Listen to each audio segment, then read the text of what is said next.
So this Raw starts off with the announcement that there will be a women's main event at WrestleMania for the first time. Alright, that's fine. Triple threat match. Ronda Rousey, Damon, and Charlotte, the Queen, Becky. We want Becky chant as Ronda Rousey just storms to the ring and she says, "You're welcome," for the main event, and for that main event. Damn. Nakamura didn't even get that. Kurt Angle, final match, is not going to get it. Yeah. Roman Reigns isn't getting it that this year. Brock Lesnar's not getting that this year, so they try to make it seem like this is a level of importance as far as being the main event at WrestleMania. Not even the WWE Championship is going to get that this year, so I guess that's fine. That's all right. I just want the match to be great. I don't want it to suck. I don't want any match to suck, especially at the main event. But Ronda Rousey says, "You're welcome," and she will tap out both both Becky and Charlotte at the same time, which I don't see how that's going to happen. But anyway, she drops the mic, and that's all I have to say. Drops the mic and picks it up a couple of times. I'm just like, man, get. So Becky comes out, and it's funny because she's like, "Yeah, Ronda, you came in here with your big contract, and no one cared about you. Yeah, you ran over everybody on the Raw roster, and no one cared about you until the Mon came around. Yeah, remember the whole Survivor Series thing?" Which Becky does have a point. But then Charlotte comes out, and she's like, "The main event at WrestleMania, it's not because of Becky, it's not because of Ronda, but because of what Charlotte has done for years." Debatable. And then we have a beat the clock challenge. But the funniest part about it is Ronda Rousey didn't even know what the fuck a beat the clock challenge was. So you never paid attention to the product or watched the product or anything like that as far as wrestling or whatever. You don't know what the fuck a beat the clock challenge is. Anyway, and it's against all three members of the Riot Squad. So Ronda Rousey goes first. She faces Sarah Logan, who runs away half the fucking match, and she sets the pace at 1 minute and 25 seconds, and that's the time to beat. Charlotte faces Ruby, which Ruby almost does the same thing and runs away and tries to pin Charlotte and things like that. Charlotte had her in a figure eight, but Ruby Riott didn't tap out. So the time expired. And then Becky Lynch versus Liv Morgan.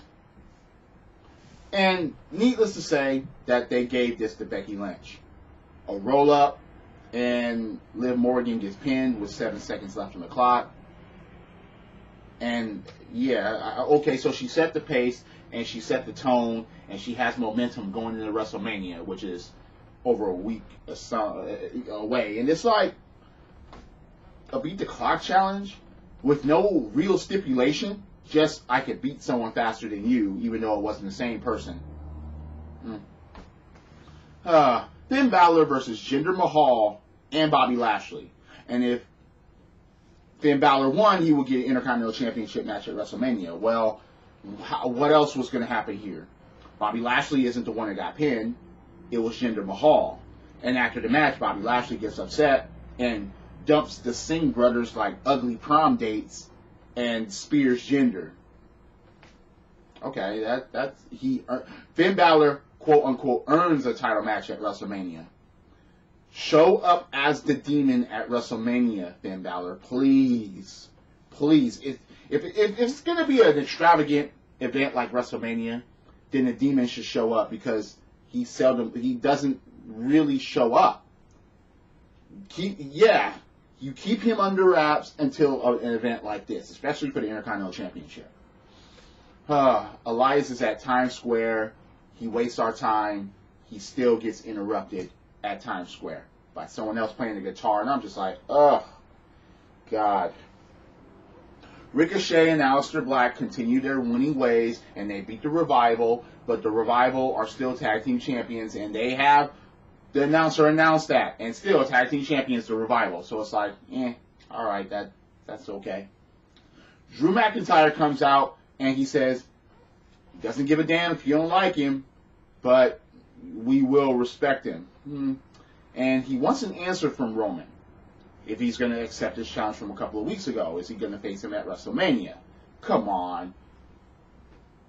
Leading up to this, you knew that this was going to happen, but he tells Roman, just say no, because you just got done with the fight of your life with leukemia. Think about your family, think about your children. You don't want to put them through that again. You don't want to put them with the thought of you going against me at WrestleMania. Roman comes out and he says Roman accepts your challenge.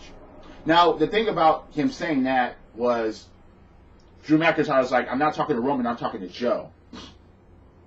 But Roman Reigns does come out and he says, Roman accepts your challenge. And he says, don't talk about my wife and kids ever again. And then he attacks and attacks and attacks until he gets hit in the ding-ding. Low blow by Drew McIntyre and then Claymore. Alright, that's fine. In the back, Drew McIntyre is walking and he gets challenged by Dean Ambrose to a last man standing match. Dean is not getting sent off well. He's just not. It's just a damn shame, really. Natasha. You see what I did there? Put them together. Nah, that was by mistake. Natalya and Sasha Banks go against each other, and it ends up being a no fucking contest because Nia and Tamina come out. Even though there was already Beth Phoenix and Bayley out there, Nia and Tamina had to come out and interrupt things, and I'm just like, ah! So Tamina was basically cannon fodder for Beth Phoenix cleaning house.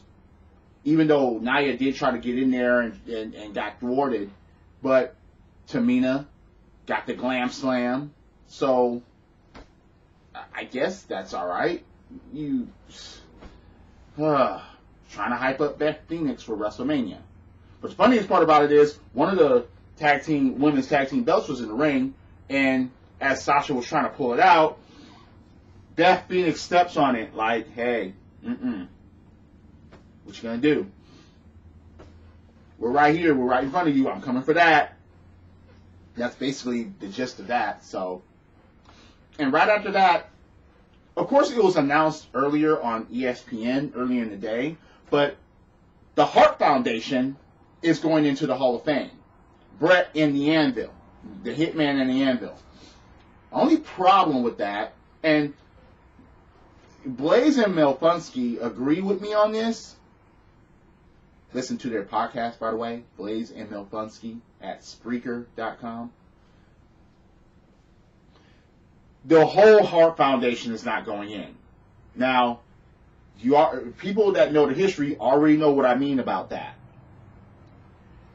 No Brian Pillman, no Bulldog, no Owen Hart.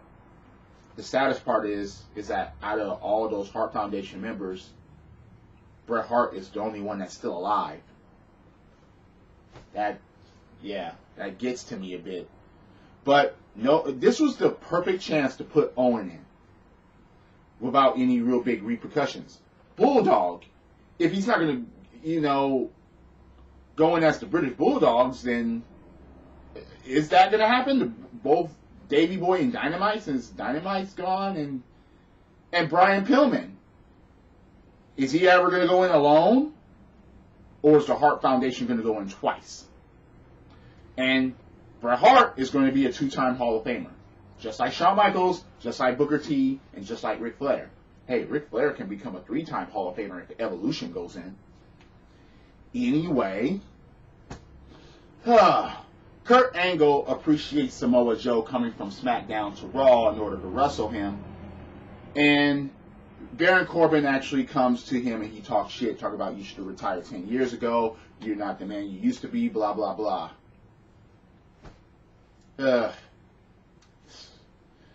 Anyway, a moment of bliss wastes our time with Braun Strowman, Michael Che, and Colin Jost. I'm just like, in this segment, the gist of this is that both Michael and Colin will be in the Andre the Giant Memorial Battle Royal because Strowman wants them to be in it.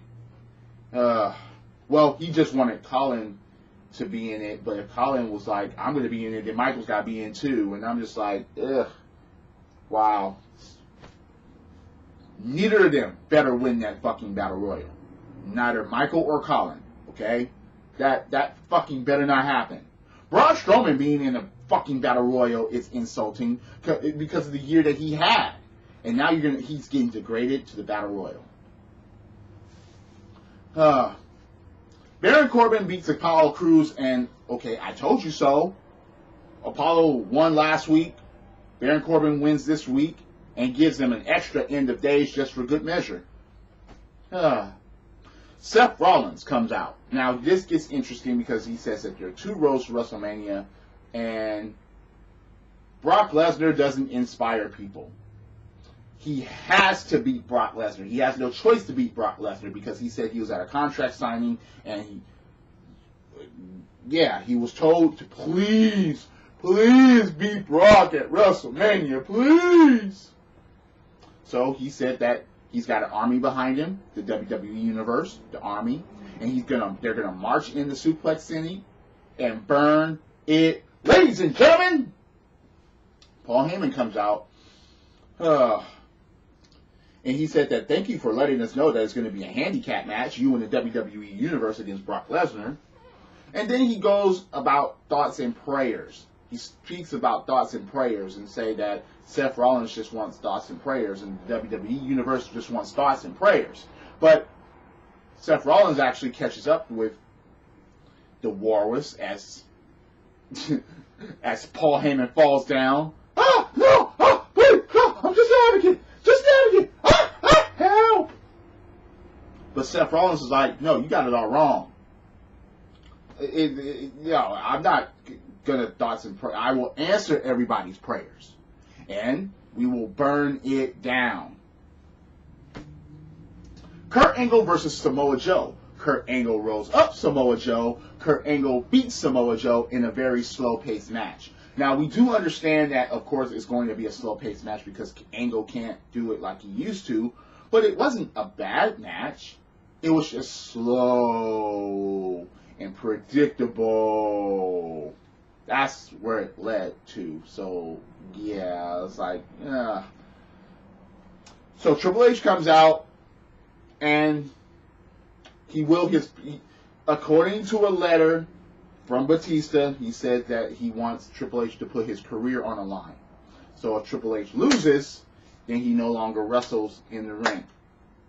And he goes by this letter, he's like, the gist of it, he's like, give me what I want. Give me what I want. I'll tell you what I want, what I really, really want. When he did that, I actually chuckled. I was like, ha! Spice Girls reference. It was kind of funny when Triple H did that. But the gist of it is that Triple H's career will be on the line at WrestleMania.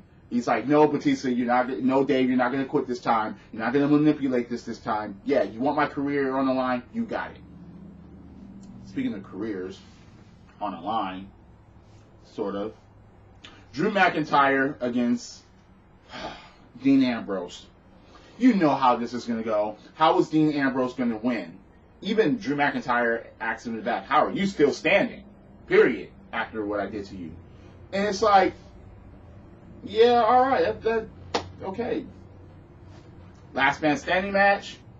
Drew McIntyre wins. He stands tall against Dean Ambrose. Common sense, right? They're not going to give Dean Ambrose a win like that. He's on his way out. And everybody knows he's on his way out. Which is a damn shame, really. But that was Raw, and I'm just like, this is the road to WrestleMania. We got a little bit over a week away, and it's just like, ugh, goodness. Speaking of Blaze and Melfunky, they said that they turned the show off within the first 15 minutes because Raw was that boring. What do you think about my opinions? Are they full of shit? Do you agree or disagree with what I'm saying about this show here? Please comment below if you're on YouTube. Hit that like button, hit subscribe, ring that bell for notifications. If you're on Spreaker.com or on Apple's iTunes, once again, thank you for joining along. Road to WrestleMania. Yeah, first women's main event. Elias performance. Oh, and by the way, he actually got his money stolen as he was out there performing. People putting quarters in his cup, and he has money and a guitar case, and that gets stolen by somebody. He still plays anyway. It's just freaking waste of time anyway. But this is a road to WrestleMania. Drop kicks, body slams, throw motherfuckers over the top rope, both be hitting the floor. Yes, I'm a wrestling fan. This is the theme, and the theme is go. Credits.